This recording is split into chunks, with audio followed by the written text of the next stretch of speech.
আসসালামু আলাইকুম বন্ধুরা, কেমন আছেন সবাই? আশা করি সকলে ভালো আছেন। তো রোদে দিছিলাম একটু, এখন দেখতেছি রোদ নাই, রোদ চলে গেছে। আসতে পারে, চলে আসবে একটু পরে ইনশাল্লাহ। আর এই যে দেখেন আপনাদের বাচ্চাগুলো কত বড় হয়েছে, মাশাল্লাহ।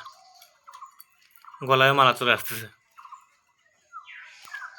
সামনেরটা নর আর পিছনেরটা মাদি। আর এই মাদিদেরকে তো চিনি নি, বাসাবাসি রাখছি একসাথে, কারণ এখন নর ফুল হিটে।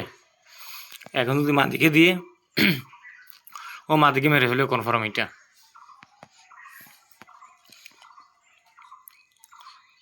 তো মাদি হচ্ছে কাছে ঢুকতে, ও তো আর বুঝতেছে না যে খাঁচায় ঢুকলে ওর অবস্থা টাইট হয়ে যাবে। তো আমি এখনো পানি দিই নাই, কারণ আগে রোদ খাওয়াবো, তারপর পানি দিব ওদেরকে। আজকে অবশ্য আরেকটা মেডিসিন ইউজ করবো নতুন, তো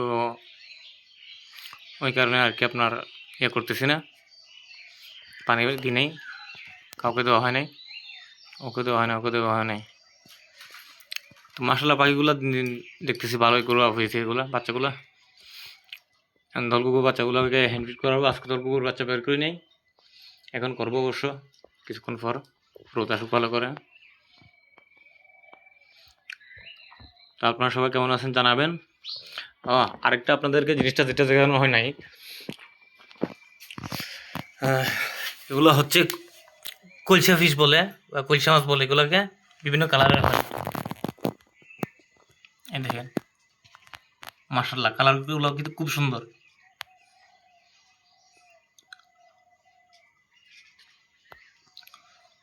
তো এখানে যেগুলো আছে বেশিরভাগই মেল, আর কয়েকটা ফিমেল আছে আর কি, হাতে গোনা।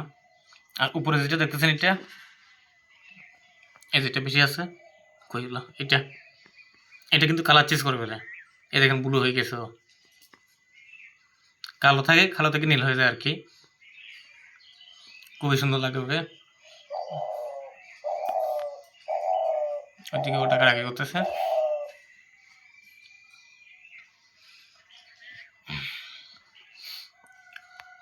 তো আপনাদের ফাঁকি কেমন আছে জানাবেন।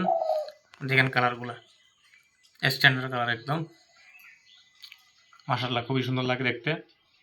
দেশি প্রজাতির মাছ আসলে সুন্দর, কিন্তু আমরা পালতে জানি না, এটাই সমস্যা। তো আলহামদুলিল্লাহ আমার এগুলো 1 মাস হয়ে গেছে আছি এখানে। তারপর আপনার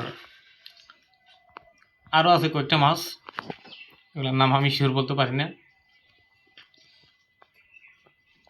তো সবাই ভালো থাকবেন, আর বিশেষ করে আমার পাখির জন্য দোয়া করবেন সবাই, যে আমার সেটআপটা যেন তাড়াতাড়ি রেডি হয়ে যায়।